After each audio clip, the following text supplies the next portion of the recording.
Selamlar herkese, kanalıma hepiniz hoş geldiniz arkadaşlar. Bu videomda yanları açık, omuzları fırfırlı, güzel, hoş bir süveter modeli sizler için hazırladım. Bu kısımda farklı bir örgü modeli denedim. Omuzlara da fırfır ekledim. Başlangıcımızda güzel bir başlangıç modeli. Tamamıyla hoş bir model olduğunu düşünüyorum. Siz de yorum kısmına lütfen fikirlerinizi belirtin model ile ilgili. Modelin sayıları 1-1,5 yaşa uygun. Model için 1,5 yumak ip kullandım. Şiş numaram 3,5, tığ numaram ise 3. Model iki parça halinde örülüyor. Sonra omuz kısımları ekleniyor. Arkası da bu şekilde. Ölçülerine de bakalım. Modelin ölçüleri: boy 36 santim. En 26 santim. Yaka genişliği 10 santim. Ölçüler bu şekilde. Diğer ayrıntıların ölçülerini video içerisinde veriyorum. Kısaca diğer yaşlara nasıl uygulayabiliriz üzerinden geçmek istiyorum. Burada kullandığımız örgü modeli 8 ve 8'in katları üzerine kuruluyor. Bu sayılar 1,5 yaşa uygun. Eğer 2 yaş için örecekseniz, çok kilolu bir bebek değilse bir örgü modeli ekleyebilirsiniz. Yani 8 ilmek ekleyerek başlangıç sayısına başlayabilirsiniz. Eğer toplu bir bebekse 2 model ekleyip o şekilde başlayabilirsiniz. Yine beden kısmına da bir örgü model sırası eklersiniz bu şekilde. Uzunluk olarak her bebeğin gelişimi farklı olacağı için ölçü alarak başlamanız daha uygun olacaktır. Bu ip ve bu şiş için model ölçüsünü vereyim size. Şöyle bir model 3,5 santim kadar.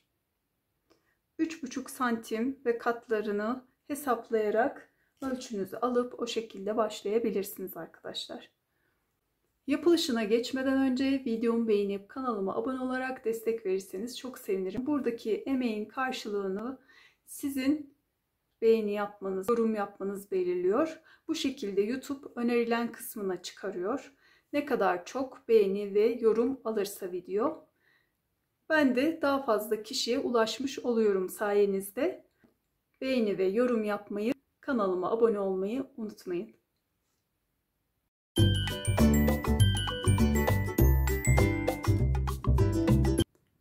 Modelde anti-peeling özellikli bebe yünü kullanıyorum.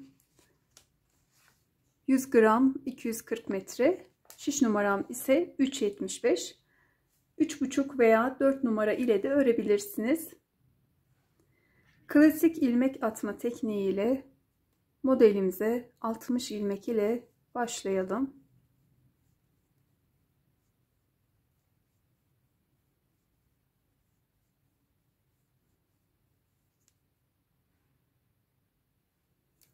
İlmeklerimi attım.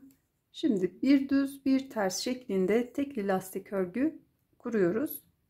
Baştaki ilmeğimi düz ördüm. Sonrasındaki ilmeğim ters. Bir düz, bir ters, bir düz, bir ters, bir düz, bir ters örerek ilerlettim. Son olarak düz ve ters ördüm. Evet, modelimizin ikinci sırasına geçtik. Şimdi burada farklı bir işlem uygulayarak devam ediyoruz. Baştaki ilmeğimi örmeden aldım. Ters ilmeğimi ördüm. Düz ilmeğimi de şişimi bu şekilde arkadan geçiriyorum. Düz ilmeğimi alıyorum. Sonrasında çevirip ön yüzde düz örüyorum. Ters ilmeğimi normal bir şekilde ördüm. Düz ilmeğimi arkadan şişimi geçirerek düz ilmeğe ön tarafa alıyorum. ve düz örüyorum. Ters ilmeğimi normal bir şekilde ördüm. Düz ilmeğimi, şişimi arkadan düz ilmeğe geçirerek ön tarafa çevirerek alıyorum. Düz örüyorum. Ters ilmeği ördüm. Düz ilmeğe arkadan şişimi geçirdim. Ön yüze aldım. Tekrar şişi alıp düz ördüm. Ters ilmeğimi ördüm. Düz ilmeğimi arkadan şişime geçirdim. Ön tarafa aldım. Çevirdim bu şekilde ve düz ördüm. Ters ilmeğimi örüyorum. Düz ilmeğimi de şişimi arkaya alıp düz ilmeğe geçiriyorum. Düz ilmeğimi çevirip ön yüze alıyorum ve düz örüyorum. İşlemimiz bu şekilde kolay ve basit uygulanan bir işlem. Sıra sonuna geldim. Ön yüze aldım ve düz ördüm. Kalan ilmeğim de ters. Bunu da ters örüyorum ve bu şekilde sırayı tamamlamış oluyorum. Arka yüzde düz ilmeğimizi düz, ters ilmeğimizi ters örerek devam ediyoruz. Tekli lastik örgü yapmış olduğumuz gibi baştaki ilmeğimi aldım örmeden, sıradaki ilmeğim ters, diğeri düz, bir ters, bir düz örüyorum.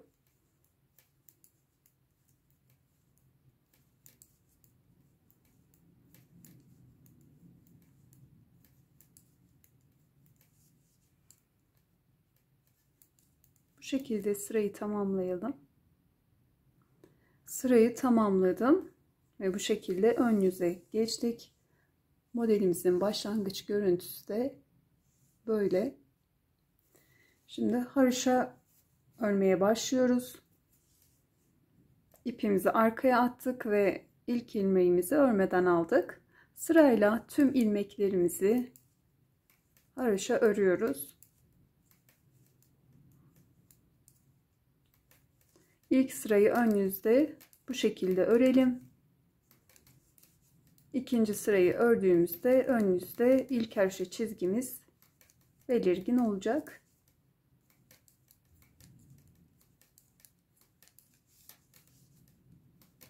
Sırayı tamamlayalım. Sırayı tamamladım. Arka yüze geçiyorum. Haroşa kenarda düzgün olması için ipimizi her zaman sıra başında arkaya atıyoruz ve baştaki ilmeğimizi örmeden alıyoruz. Sıra sonunda da tüm ilmeğimizi örüyoruz. Sadece sıra başında bu uygulamamız var.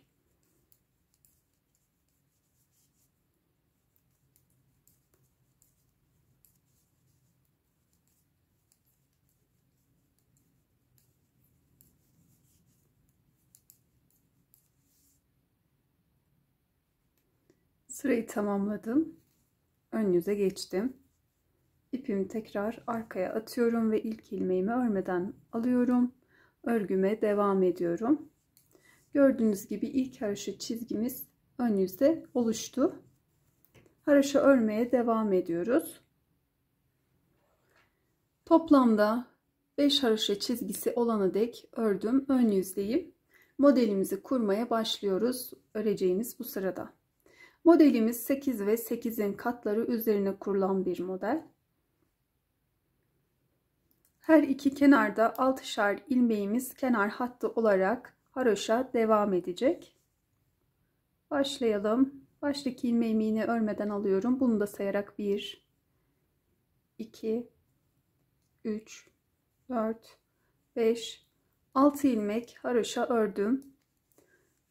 Model için 3 ters ilmek örüyorum. 1, 2, 3 ters ilmek ördüm. Ardından ipim arkada, sıradaki 2 ilmeği örmeden aktarıyorum sağ şişime. Ardından ipimi öne alıp 6 ters ilmek örüyorum. 1, 2, 3, 4, 5, 6. Ardından tekrar sıradaki 2 ilmeği örmeden şişe aktarıyorum. Sonrasında yine bir 6 ters ilmek. 1, 2, 3, 4, 5, 6. 2 ilmeği örmeden aktarıyorum. 6 ters ilmek örüyorum. 6 ilmek ters ördüm. Tekrar 2 ilmek örmeden aktardım. 6 ters.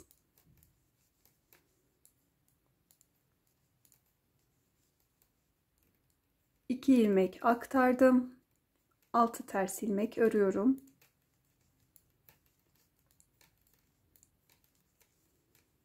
6 ilmek ördüm. Tekrar 2 ilmek örmeden aktarıyorum.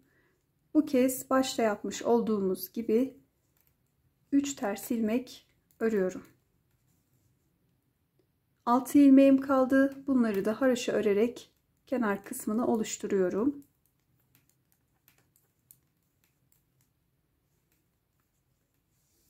İlk sırayı tamamladık. Arka yüze geçtim.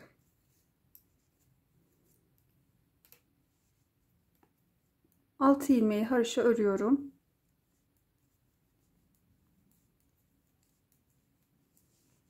Sonrasında ön yüzde örmüş olduğum 3 ters ilmeği 3 düz olarak arka yüzde örüyorum.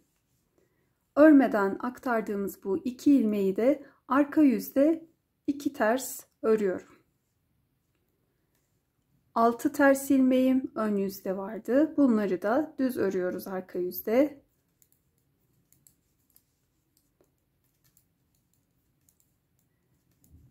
Altı düz ördüm. Örmeden aktardığım 2 ilmeği de 2 ters olarak örüyorum. Diğer ilmeklerimiz gördüğünüz gibi geliş yönüne doğru düz ilmekler düz örülüyor. Sadece aktarmış olduğumuz bu 2 ilmek arka yüzde ters örülüyor. Düz ördüm. 2 ilmeğim de ters. Ön yüzdeki 6 tersimizi arka yüzde 6 düz örüyoruz.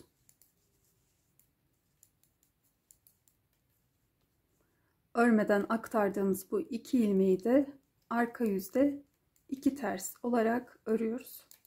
Bu şekilde devam ediyoruz. Bu sıraya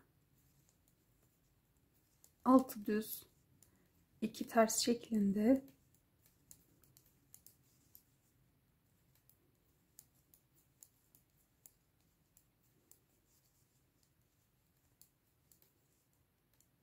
son olarak 3 düzümü örüyorum. Kenardaki 6 ilmekten oluşan haroşamı örüp sırayı tamamlamış oluyorum. Ön yüze geçtim. Şimdi 2 sıra yapmış olduğumuz işlemleri aynı şekilde tekrarlıyoruz.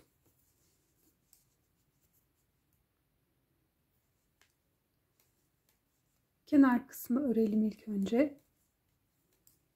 6 ilmek haroşa ördüm. Sonrasında 3 ters 2 düz ilmeği örmeden aktarıyorum.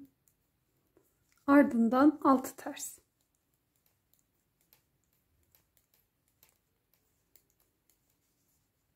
İki düzü örmeden aktarıyorum. 6 ters.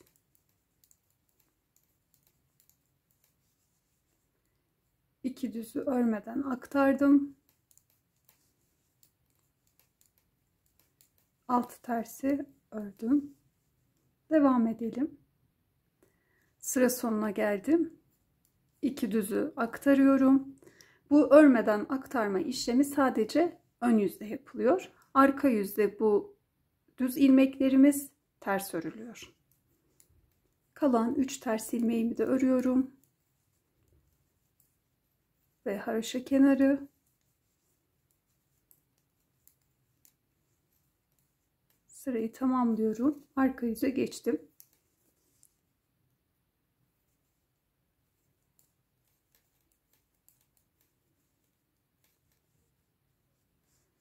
Modelin 4. sırası. ikinci arka yüzde ördüğümüz sırayla aynı şekilde örülüyor. Düz ilmeklerimiz düz. Örmeden aktarmış olduğumuz ilmeklerde arka yüzde ters.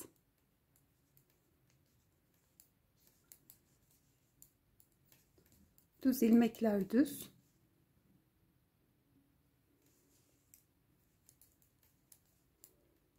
Örmeden aktarmış olduğumuz ilmekler de ters.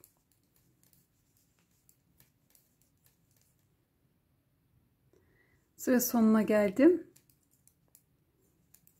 Son olarak 3 düzümü ördüm ve kenar kısmını örüyorum. Sırayı tamamlamış oluyorum.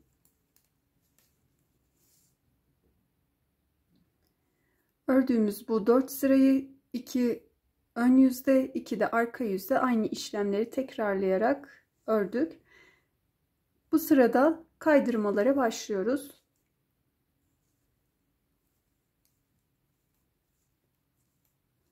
Kenar kısmı ördüm. Ardından 2 ters ilmek örüyorum. Sonrasında bu 2 düzümüzü, ilkini sağa doğru kaydırıyoruz. İkincisini de sola doğru. Bunun için de ilk önce bu 2 ilmeğin yerini değiştiriyoruz. Şu şekilde düz ilmeğimi şişe aldım. Diğerini de arkadan sol şişe aldım. Düz ilmekleri her zaman ön yüzde aktarıyoruz, örmüyoruz. Ters ilmeğimi ters ördüm. Şimdi aynı işlemi diğer tarafa yapıyorum. Sağ şişimi arkadan ters ilmeğe aldım. Düz ilmeğimi de bu kısımdan alıyorum. Bu şekilde çaprazlamış oluyorum. Ters ilmeğimi ters örüyorum. Düz ilmeği de yine örmeden aktarıyorum. Bu 2 düzün arasında 2 ters ilmeğimiz oluştu. 1, 2, 3, 4 ilmek ters örüyorum. Ardından tekrar ilmeklerimi çaprazlıyorum. Düz ilmeğe şişimi geçirdim. Ters ilmeği de şişten çıkarıp tekrar aldım. Düz ilmeğimi her zaman örmeden aktardığım için sadece ters olan ilmeği ördüm. Şimdi aynı şekilde ters ilmeğe şişimi geçiriyorum. Sonrasında da düz ilmeğimi şişe alıyorum. Ters olan ilmeği ters ördüm. Düzü de örmeden aktardım. 4 ilmek ters örüyorum. Ardından ilmek yönlerini değiştiriyorum. Düz ilmeği şişime geçirdim. Tekrar arkadan ters ilmeği şişe aldım. Düz ilmeğimi örmeden aktarıyorum. Ters ilmeğimi ördüm. Bu kısımda da yine aynı şekilde arkadan şişimi ters ilmeğe geçiriyorum. Ön yüzden düz ilmeğimi örmeden aldım. Sadece ters ilmekleri örüyorum. Düz ilmeği örmeden aktardım.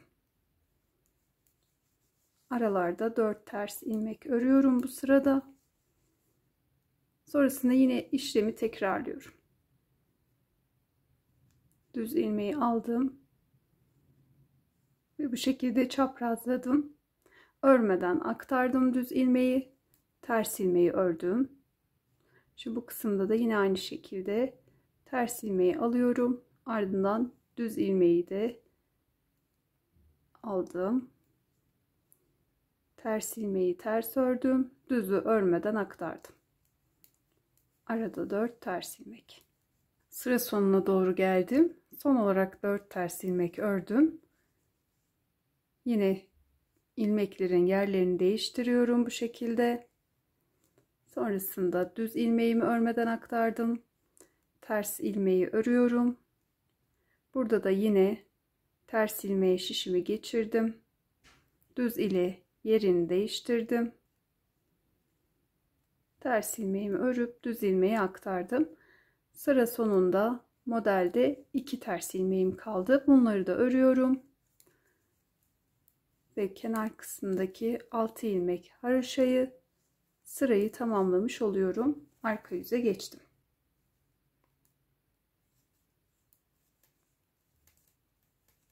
Kenar bölümünü ördüm. Arka yüzde 2 düz, örmeden aktardığımız ilmekler ilki, bir ters, sonra ortada 2 tersimiz oluştu kaydırma yaptığımız için. Arka yüzde bunlar da 2 düz, aktardığımız ilmek ters, 4 düz, bir ters, 2 düz, bir ters, 4 düz, bir ters, 2 düz, bir ters, 4 düz şeklinde ilerliyoruz.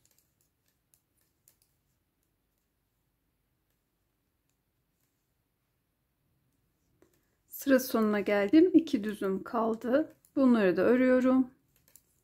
Ve kenar kısmını modelin 6. sırasında tamamlamış oluyorum. Ön yüze geçtim. 7. sıradayız. Bu şekilde ördüğümüz her sırayı sayabilirsiniz. Kenar kısmı ördüm. Bu kez bir ters ilmek örüyorum. Ardından yine aynı şekilde çaprazlıyorum. Düz ilmeğimi aktardım. Ters ilmeğimi örüyorum. 2 ters ördüm. Bu kısımda 3 tersim oldu. Şimdi bir kez daha çaprazladığımda 4 olacak. Aynı şekilde çaprazlıyorum. Ters ilmeğimi örüyorum. Düz ilmeği örmeden aktardım.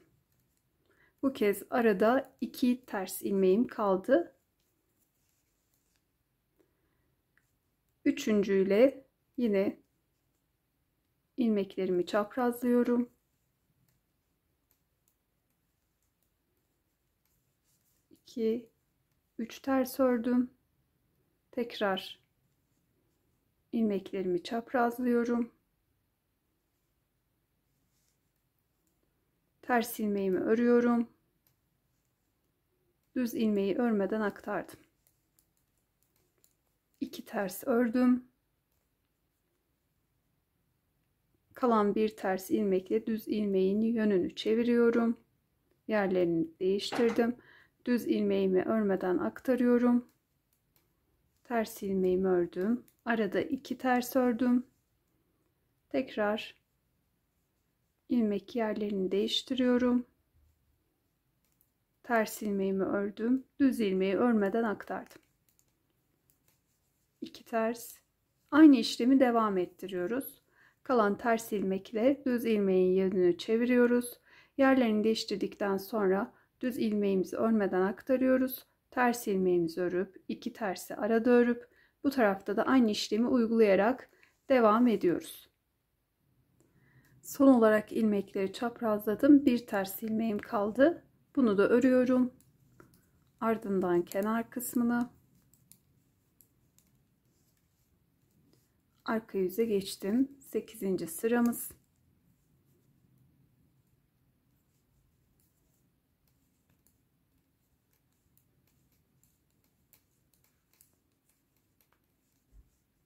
Bir düz örüyorum. Sonrasında örmeden aktarmış olduğum ilmek arka yüzde bir ters, 1 2 3 4 düz, tekrar bir ters, 2 düz, bir ters, 4 düz, bir ters, 2 düz, bir ters, 4 düz, bir ters, 2 düz şeklinde ilerliyoruz. Sıranın sonuna geldim. Bir düz ilmeğim kaldı. Bunu da ördüm.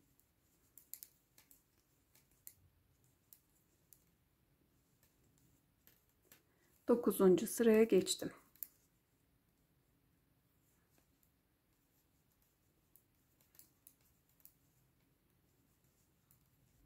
Kenar kısmını ördükten sonra kalan bir ilmeğime aynı işlemi uyguluyorum. Düz ilmekle ters ilmeğin yerini değiştirdim. Düz ilmeğimi örmeden aldım. Ters ilmeğimi örüyorum. Ve aradaki ters ilmekleri de ördüm. Bu kısımda 2 ilmeğim kaldı. Yine yönlerini çevirdim.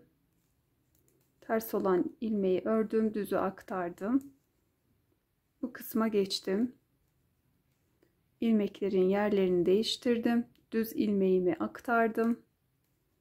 Ters ilmeğimi örüyorum. Ve aradaki ters ilmeklerimi sonrasında yine aynı şekilde devam ediyorum. İlmeklerin yerlerini değiştirdim. Ters ilmeği ördüm, düzü aktardım. Bu kısımda da yine aynı şekilde düz ilmeği aktardım, ters ilmeğimi ördüm. Bu şekilde kaydırma sırasının sonu. Gördüğünüz gibi 2 düz ilmek yan yana geldi. Arada da 6 ilmek ters örgü oluştu. 1 2 3 4 5 6 2 düz. 2 4 6 ters, 2 düz. Bu kenarda pardon bir düzümüz var. Yanlışlık olmasın. Sadece orta kısımlarda 2 düz şeklinde devam ediyor. Son sıramızı da bu şekilde tamamlayalım. Sıra sonuna geldim. Son ilmeğinde yerini değiştiriyorum. Ters ördüm, düze aktardım.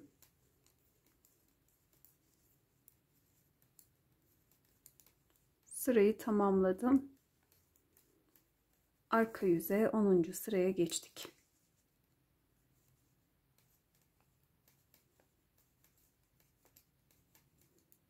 Arka yüze sıramız şu şekilde. Ters ilmeğimizi örüyoruz. Aktardığımız ilmek bu. Arada 1 2 3 4 5 6 düz. Aktardığımız ilmek ters.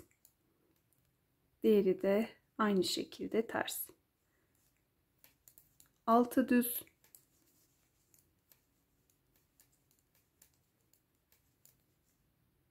Aktardığımız 2 ilmek de ters.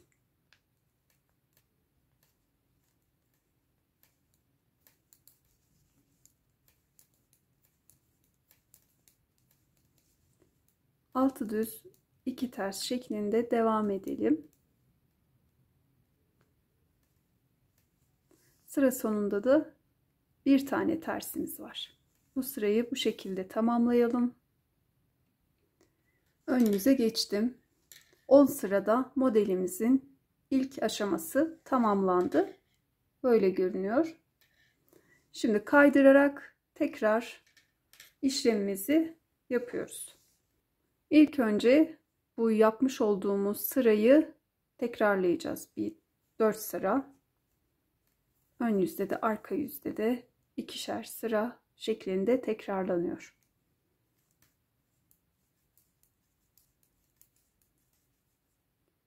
Kenar kısmını ördüm. Ardından bir düzümü örmeden aktardım. 6 ters örüyorum. 2 düzü örmeden aktardım. 6 ters örüyorum. Tekrar 2 düzü aktardım. Sıra sonuna geldim. Son olarak bir düzümü aktarıyorum.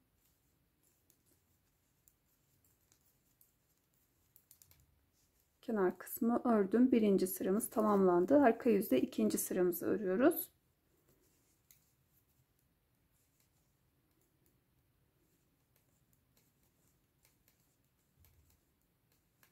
Kenar kısmı ördüm.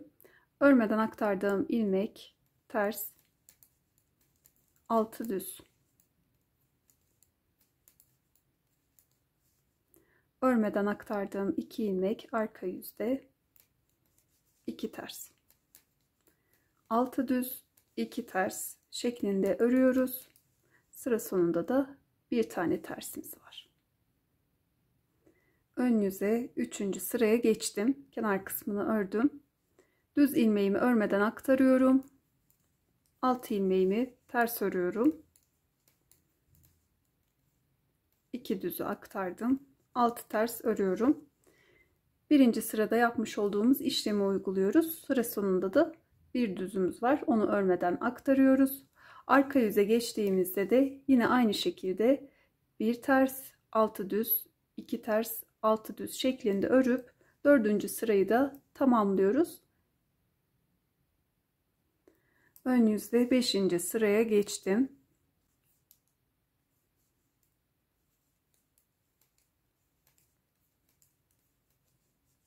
Kenar kısmı ördüm. İlk ilmeğimiz düz. Çaprazlıyoruz.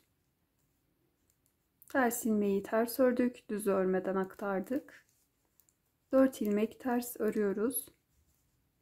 Kalan bir tersle düzü yer değiştiriyoruz. Düzümüzü örmeden aktardık. Tersi örüyoruz. Bu kısımda da yine aynı şekilde ilmek yerlerini değiştiriyoruz. Ters ilmeği ördük. Düzü aktardık. Orta kısımda 4 ters. Sonrasında yine çaprazlıyoruz. Düzü aktarıp tersi örüyoruz.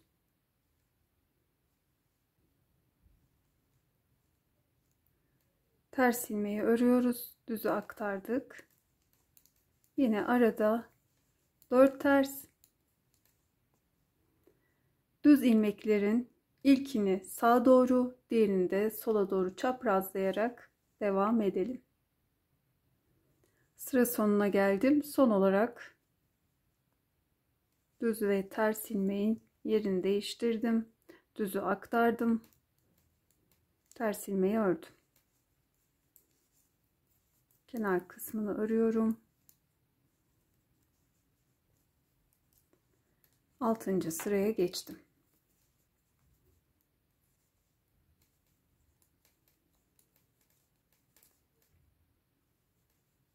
Kenar kısmını ördüm. Bir düz, bir ters, 4 düz, aktardığım ilmek bir ters, arada 2 düz, tekrar bir ters, 4 düz.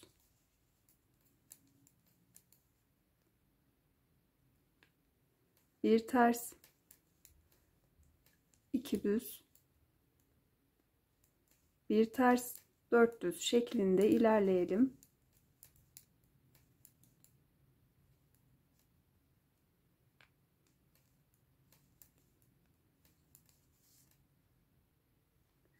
Yedinci sıraya geçtim. Kenar kısmını örüyorum. Bir tersimi ördüm. Sonrasında ilmeklerin yerlerini değiştiriyorum. Ters ilmeğimi ördüm. Düzü aktardım. 2 ters ördüm arada. Sonrasında yine ilmek yerlerini değiştirdim. Düzü aktarıyorum. Tersi örüyorum. Arada da 2 ters ördüm. Tekrar ilmek yerlerini değiştiriyorum. Ters örüyorum. Düzü aktardım. 2 ters ördüm. Devam edelim. Sıra sonuna geldim. İlmek yerlerini değiştiriyorum. Düzü aktardım. Ters örüyorum. Bir önceki sıradaki tersimi ördüm.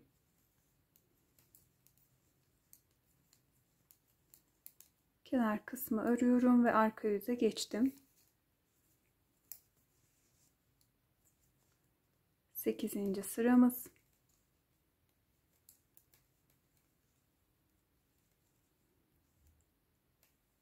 İki düz örüyorum.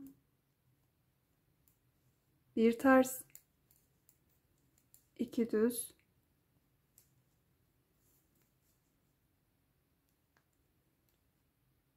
1 ters,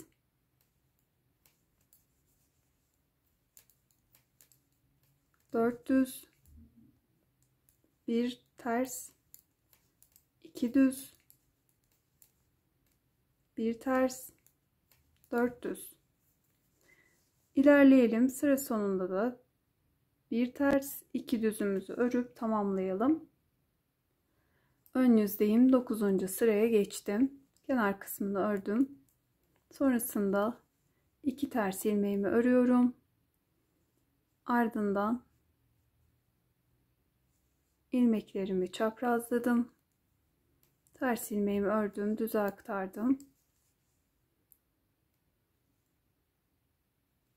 İlmeklerin yönünü değiştirdim, düze aktardım. Ters ilmeğimi örüyorum ve bu sıra son sıramız. Ön yüzdeki 2 düz yan yana geldi.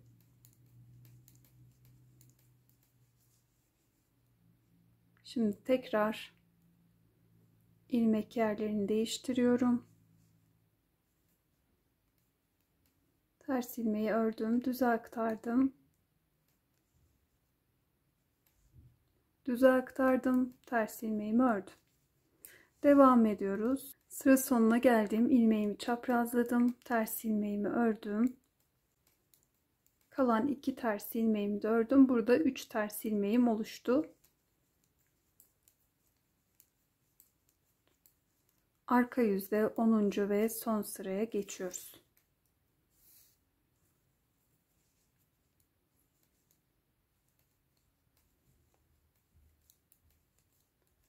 Kenar kısmını ördüm. 3 düz, 1 ters, ikinci ters ilmeğimi örüyorum. Ardından 6 düz,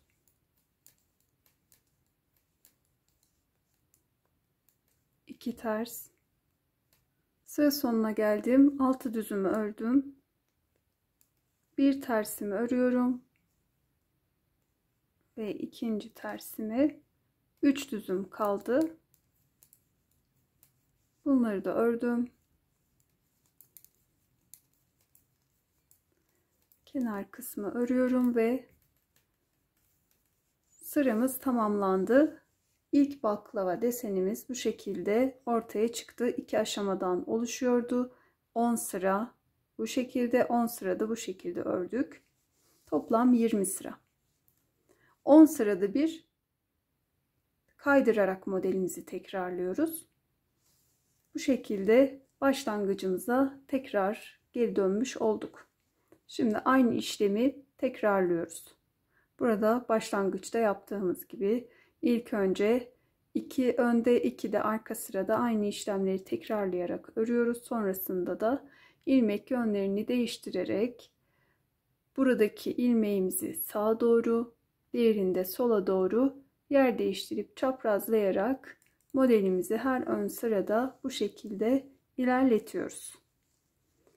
10 sıra tamamlandıktan sonra da yine aynı şekilde 2 önde 2 arkada aynı işlemleri yaparak 4 sırayı tamamlıyoruz. Sonrasında da yine ilmek yönlerini, ilkini sağa, diğerinde sola çaprazlayarak baklava modelini tamamlamış oluyoruz.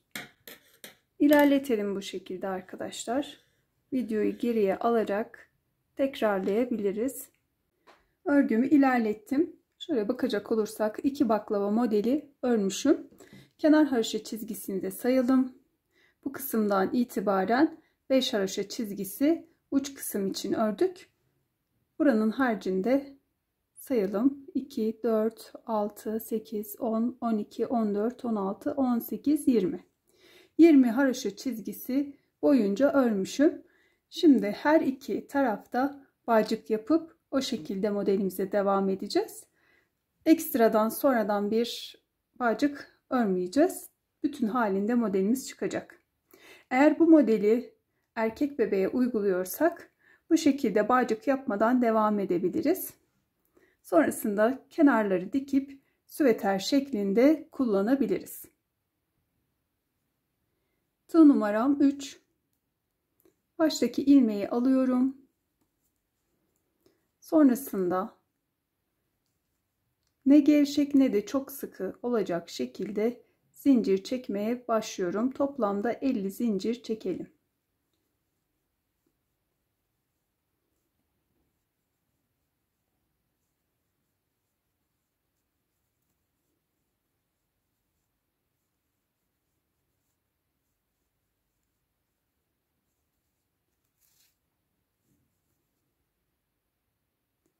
...50 zincir çektim. Hemen dibindeki zincir yuvasından başlayarak batıyorum. Bir ilmek aldım. Almış olduğum bu ilmeği tığdaki ilmekten geçirdim. Sıradaki zincir yuvasına batıyorum. İlmeğimi alıp tığdakinden geçiriyorum. İşlemimiz bu kadar kolay ve basit. Bu bağcık yöntemiyle örüp dilediğiniz yerde kullanabilirsiniz.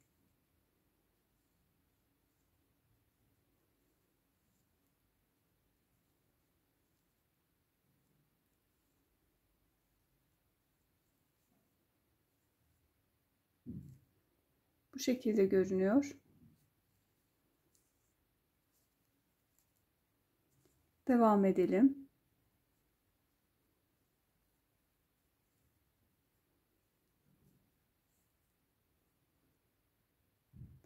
Tüm zincir yuvalarını aynı şekilde batarak ördüm. Son ilmek kısmına geldim. Buraya da batıyorum. Aynı şekilde örüyorum ve bu ilmeğimi şişe aktarıyorum. Bağcığımız tamamlandı. Ölçü olarak 40-45 santim kadar boyutu. Baştaki ilmeğimizi örmeden aldık. Kenar kısmı örerek modeli devam ediyoruz. Şöyle bakıyorum. Baklava şekli bittikten sonraki buradaki bu kısmı uyguluyoruz 4 sırayı. Sonradan kaydırmalara başlıyoruz. Bu sıramızı örelim. Sırayı örüp tamamladım. Şimdi son kalan ilmeğe aynı şekilde bağcığımızı yapıyoruz. Bu ilmeğimi alıyorum. Ardından 50 zincir çekiyorum. 50 zincir çektim. Aynı işlemi uyguluyorum. Her zincir yuvasına batıyorum. İlmek alıp tığdaki ilmekten geçiriyorum.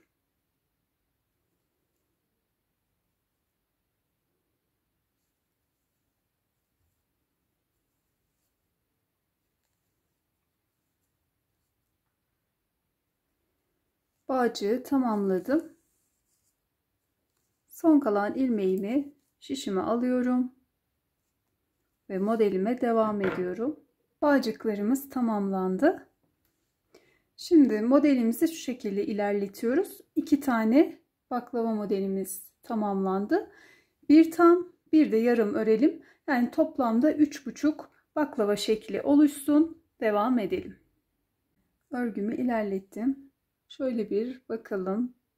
1, 2, 3, bir de yarım. 3,5 baklava şekli örmüş oldum. Haroşa kenar sayısına da bakalım. Şöyle en uçtan sayalım bu kez. 2, 4, 6, 8, 10, 12, 14, 16, 18, 20, 22, 24, 26, 28, 30, 32, 34, 36, 38, 40. 40 haroşa çizgisi de örmüşüm. Şimdi yaka kısmını başlatıyoruz öreceğimiz sırada. Şöyle kısaca bahsetmek istiyorum. Kenar kısımlardaki birer baklava şekli omuz hizasında devam edecek. Ortadaki 1, 2, 3, 4 tane baklava şekli üzerine de haroşa başlatıyoruz yaka için. 6 ilmek haroşa örelim. Kenar kısmımız sabit. Aynı şekilde ilerliyor.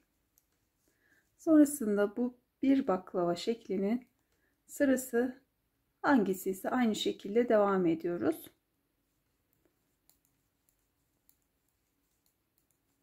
şu kısmı örüyorum.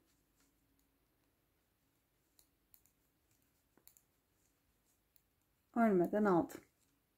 Şöyle 2, 4, 6, 8 ilmeği aynı şekilde modeli devam ettiriyorum. Bu kısımdan başlayarak da haroşa örüyorum. 1, 2, 3, 4, 5, 6, 7, 8, 9, 10, 11, 12, 13, 14, 15, 16, 17, 18, 19, 20, 21, 22, 23, 24, 25, 26, 27, 28, 29, 30, 31, 32. 32 ilmeği de yaka kısmı için haroşa ördüm. Burada da bir baklava şeklim kaldı. Bunu yine modeldeki gibi örüyorum. Devam ettiriyorum. Düz ilmeğimi örmeden aldım. Tekrar kalan düz ilmeği aktardım. Haroşa kenarı örüyorum.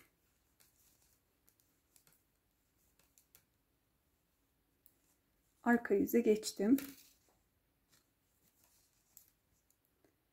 Tekrar haroşa kenarı örüyorum.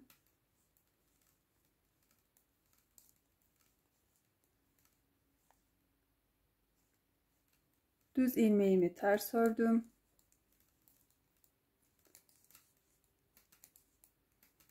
Altı düzümü ördüm. Yine düz ilmeğimi ön yüzdeki bunu da ters ördüm. Ardından haroşa ilmeklerimi haroşa örüyorum.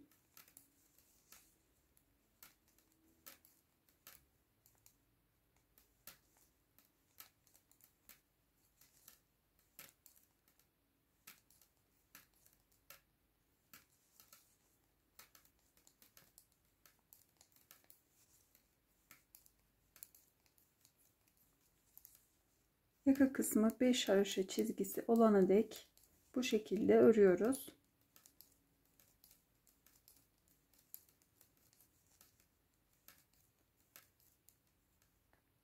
Evet.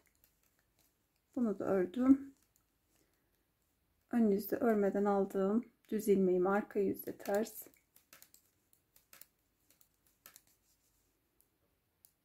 Düz ilmeklerimi de ördüm tekrar. Bir tersimi ve kenar kısmı örüp ön yüze geçiyorum.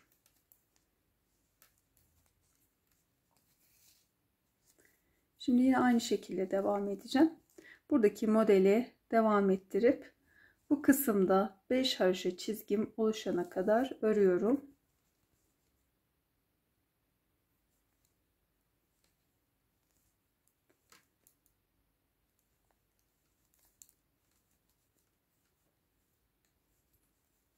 Örmeden aldım. Sonrasında ters ilmeklerimi örüyorum. Düz ilmeğimi aktardım ve yaka kısmındaki haroşa ilmekleri örüyorum. Bu kısmı da aynı şekilde tamamlıyoruz. Buradaki baklava şeklinde örüp bu sırayı bitirmiş oluyoruz. Arka yüzde de yine bir önceki sıranın aynısını örüp ön yüze geçiyoruz. Arka yüzü de aynı şekilde ilmek yönlerine göre örüp ön yüze geçtim. Şimdi modelimi kaydırarak devam ediyorum.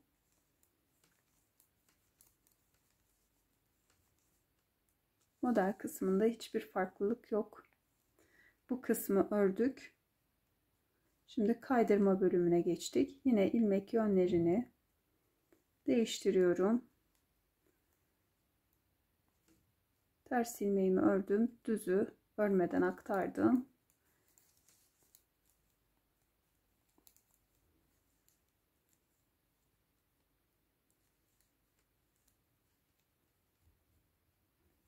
Haroşa ilmeklerimi örüyorum.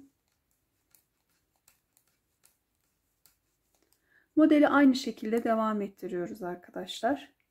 Buradaki haroşa çizgimiz 2. Toplamda uç kısımda olduğu gibi 5 haroşa çizgisine tamamlayalım. Hem de modelimizi ilerletelim. Modeli devam ettirdim. Burada da 1, 2, 3, 4, 5 haroşa çizgim oluştu. Şimdi öreceğimiz sırada buradaki omuz ayrımlarını yapıp yakadaki ilmekleri kapatıyoruz.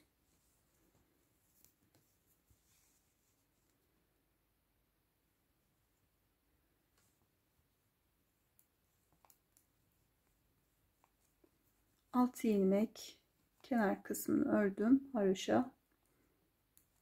Buradaki modelimi de aynı şekilde uyguluyorum. Baklava desenim bu şekilde kapandı.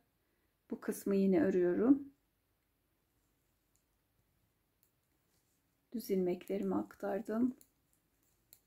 3 tersimi ördüm. Sonrasında 6 ilmek haroşa ekliyorum. 1, 2, 3, 4, 5 ve 6.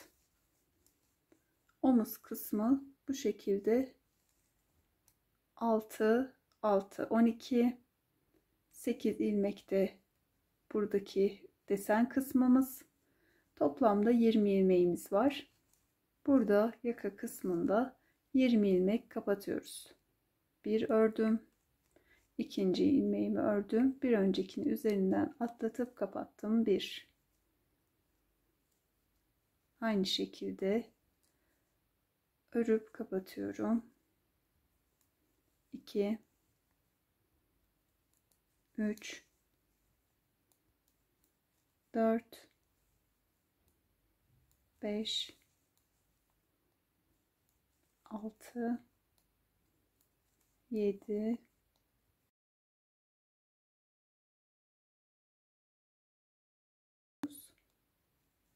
20. 20 ilmek kapattık. Şişteki de 1, 2, 3, 4, 5, 6 ilmek haroşam kaldı. Bu kısımdaki ilmek sayısınca bu omuzu da ayarlıyorum. 6 ilmek haroşa. Modelimi örüyorum. Ve diğer kenarda da 6 ilmek haroşamı örüp bu kısmı da tamamlamış oluyorum. Şimdi buradaki omuzdan devam ediyoruz. İlk önce bu kısmı öreceğiz. Sonra da diğer tarafı. Arka yüzde de modelimi devam ettiriyorum aynı şekilde. Her iki kenarda 6'şar ilmeğim. Ön yüzde de arka yüzde de haroşa.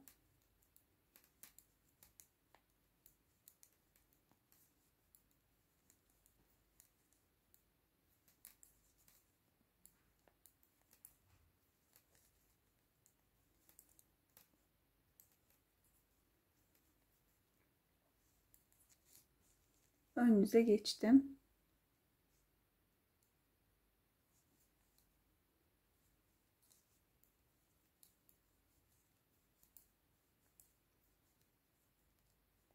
Modelimin sırası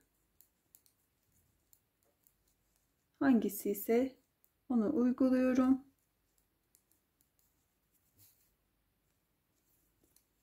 Şöyle göstermiştim. Bu kısımdayım. 2 sıra aynı ön yüzde, 2 sırada arka yüzde aynı ördüğümüz kısımdayım. Sonrasında ön yüze geçtiğimde kaydırmalara başlıyorum.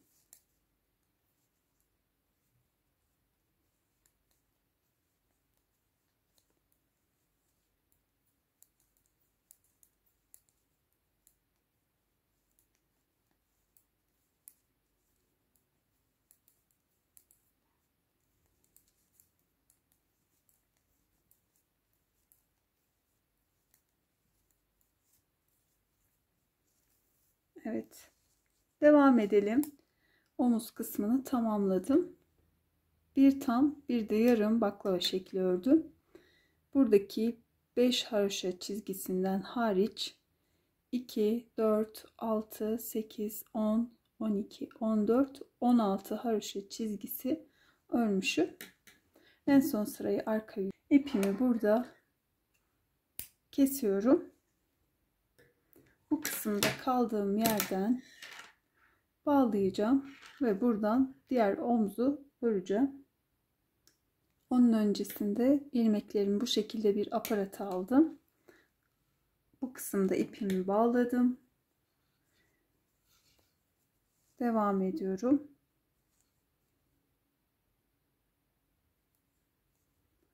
Model sıramı da uygulayarak aynı şekilde 1,5 baklava şekli örüyorum. Bu 5 haroşa çizgisinden hariç bu kenar kısım 16 haroşa çizgisi olana dek tamamlayıp devam edelim. Omuz kısmını tamamladım. Diğer kısmı da örüp bir aparat aldım. Şimdi aynı şekilde başlayarak arka parçayı da örelim. 1, 2, bir de yarım model uygulayalım. Devam edelim. 60 ilmek atarak aynı şekilde arka parçayı da modelimi kurup ilerlettim. Şöyle bir en uçtan başlayarak bağcığa kadar kaç haroşa çizgisi örmüşüm sayalım. 2, 4, 6, 8, 10, 12, 14, 16, 18, 20, 22, 24, 26, 28, 30, 31. 31. haroşa çizgisini ördükten sonra ön yüze geçince 50 zincir çekip üzerini örerek bağcığımı oluşturdum. Sıra sonuna geldiğimde de diğer bağcığı oluşturdum. Tıpkı ön parçada yapmış olduğumuz gibi. Sonrasında da modelimi ilerlettim. Şöyle bir bakalım kaç baklava deseni örmüşüz. 1, 2, 3 ve 4. Son olarak bu kısmı örmüşüm, tamamlamışım 4 sırayı. Ön yüze geçtiğimde de kaydırmalara başlıyorum. Bu şekilde toplam haroşa çizgisine bakalım. 2, 4, 6, 8, 10, 12, 14, 16, 18, 20, 22, 24, 26, 28, 30, 32, 34, 36, 38, 40, 42, 44, 46, 47. 47 haroşa çizgisi örmüşüm. Öreceğim bu sırada ayrımları yapıp ense kısmı için haroşa başlatıyorum. Ön parçada yaptığımız gibi omuz kısmını aynı sayıda ayarlıyoruz. 6 ilmek kenar kısmını örüyorum. Sonrasında da modelime devam ediyorum. Model sıramı uyguluyorum.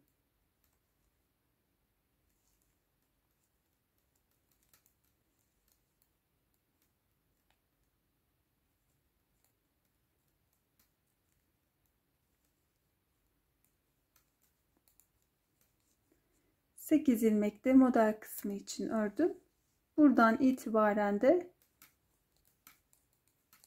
haroşa örmeye başlıyorum. 32 ilmek.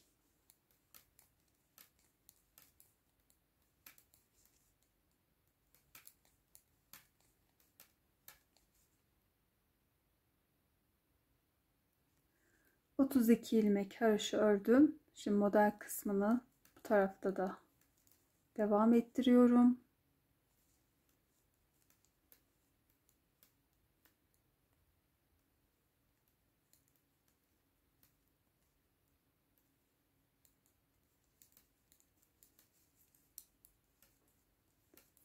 Kenar kısmı ördüm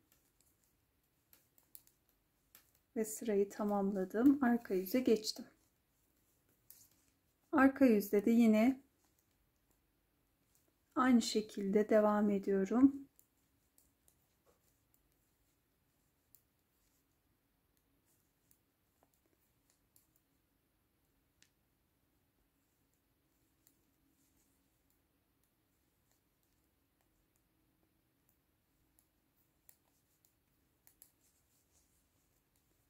Haroşa ilmeklerimi örüyorum.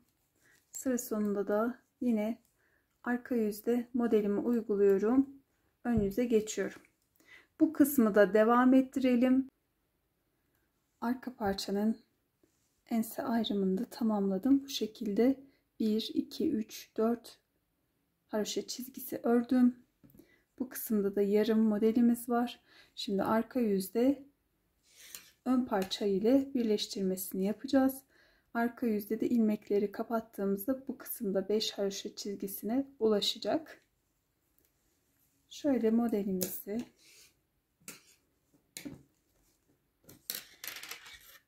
ön yüzler üst üste gelecek şekilde ayarlıyorum. Sonrasında bu kısımdan birleştirmeye başlıyoruz. Şöyle bu kısmı üst üste getirdim. Bir tığ yardımı ile yine birleştirmemizi yapıyoruz.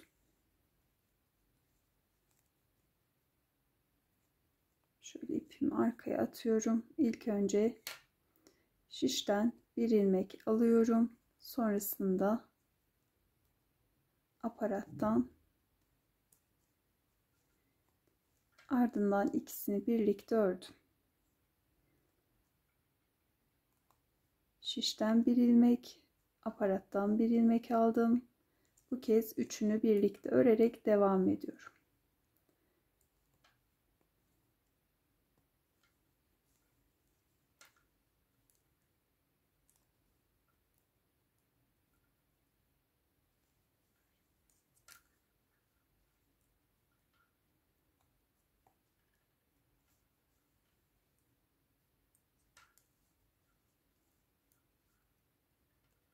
Bunu yaparken bu tığdaki ilmeğimi oldukça gevşek tutuyorum ki bu kısım kasmasın.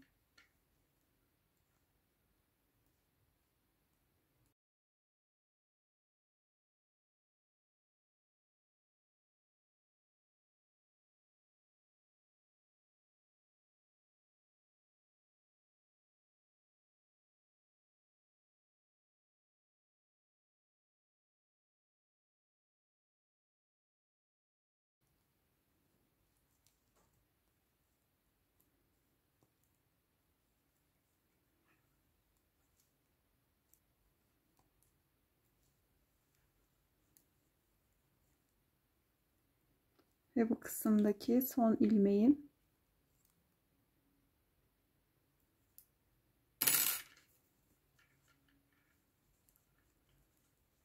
Gördüğünüz gibi bu şekilde birleştirme yapmış olduk. Burada 20 ilmek kapatıyorum. 6 haroşa ilmeğim bu kısımda kalana kadar. Yine benim yaptığım gibi tığla devam edebilirsiniz.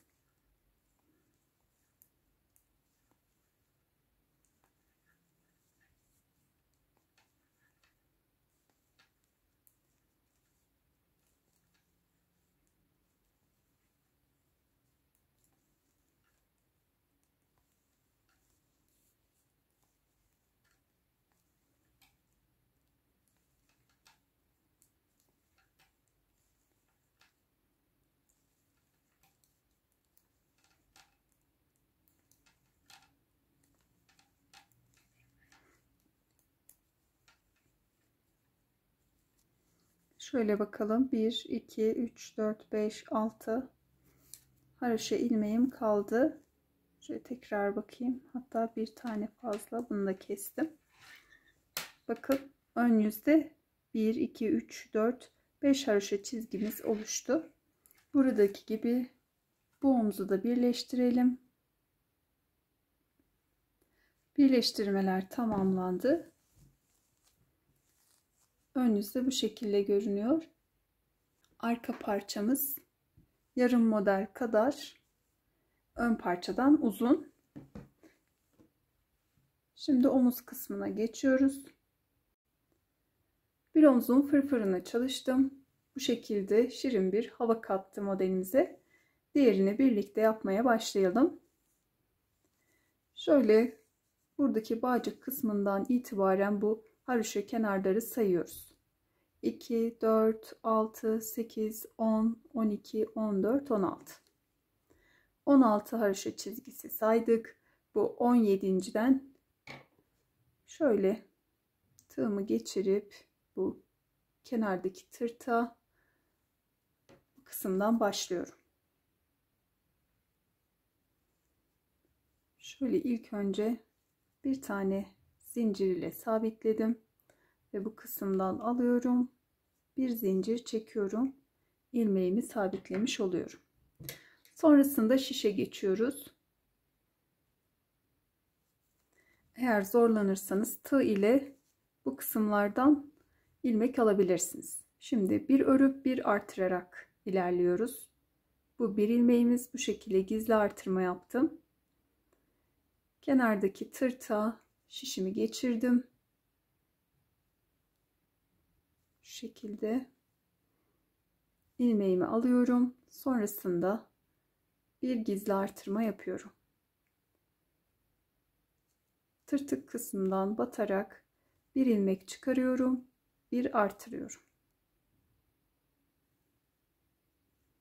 Bir ilmek çıkardım, bir artırdım. Bir ilmek çıkardım, bir artırdım.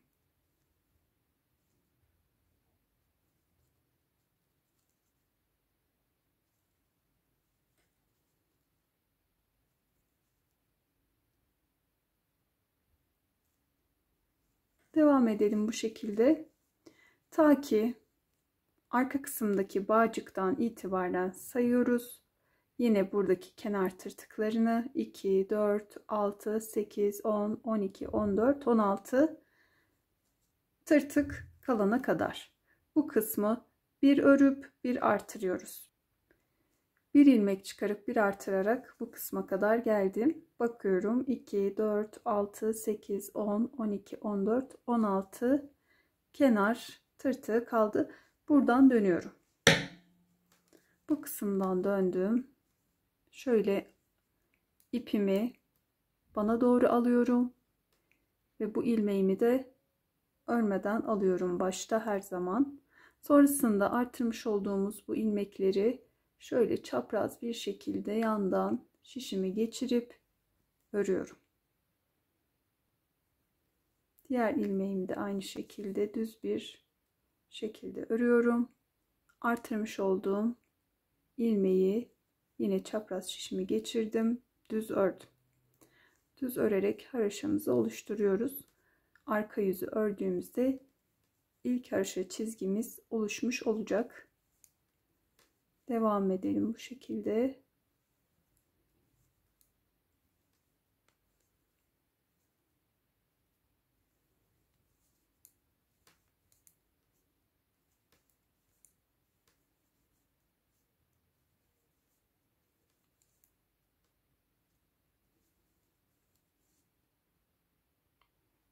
Arka yüzde tüm ilmeklerimi ördüm. Şimdi 6 tırtık bu kenardan, 6 tırtık da bu kenardan her sıra sonunda ekleyerek devam ediyoruz. Ta ki ön yüzde 7 haroşa çizgimiz oluşuncaya dek. Burada ilk çizgimiz oluştu. Şimdi buradan şöyle şişimi geçiriyorum ve bir ilmek ekledim. Dönüyorum. Eklemiş olduğum ilmeği bu şekilde örmeden alıyorum. Tüm ilmeklerimi haroşa örerek sırayı tamamlıyorum.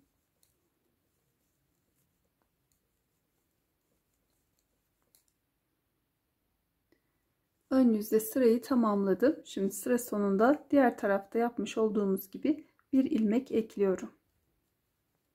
Kenar tırtığa battım ve ilmeğimi aldım. Arka yüze çevirdim. Almış olduğum ilmeği örmeden bu şekilde alıyorum.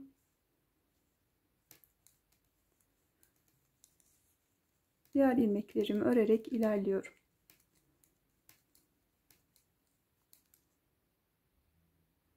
Arka yüzde sırayı tamamladım. Sıra sonunda yine ilmek ekliyorum.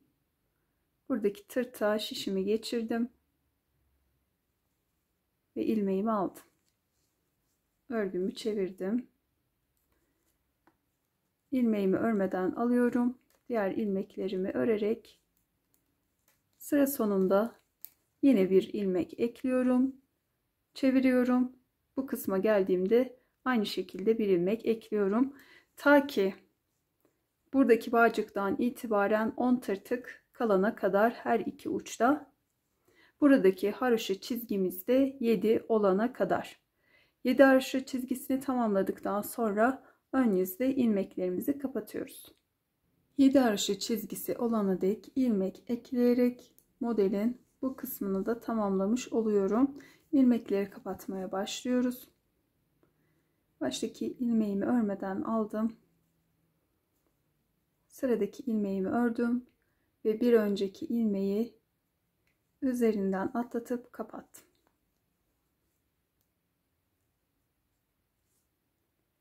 Bir örüyoruz, bir öncekini üzerinden atlatarak kapatıyoruz.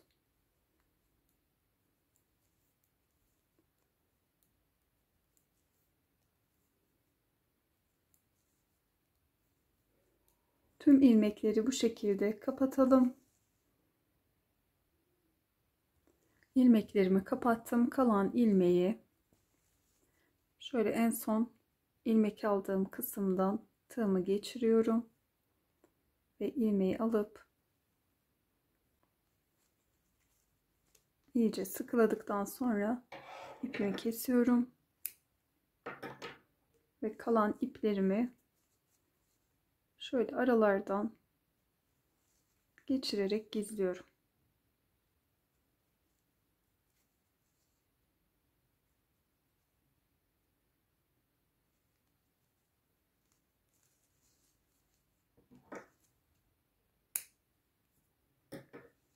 Bu şekilde temiz bir işçilik elde ediyoruz. Bu ipimizi de aynı şekilde gizleyelim. Modelimiz tamamlandı. Benimle birlikte vakit ayırıp bu modeli denediğiniz için teşekkür ederim. Videomu beğenip kanalıma abone olarak destek vermeyi unutmayın lütfen. Örmüş olduğunuz modelleri de Instagram sayfamdan bana ulaştırın. Ben de görmüş olurum. Hem Instagram hikaye bölümünde hem de YouTube'da paylaşıyorum. Bir sonraki videoda görüşene dek sevgiyle kalın.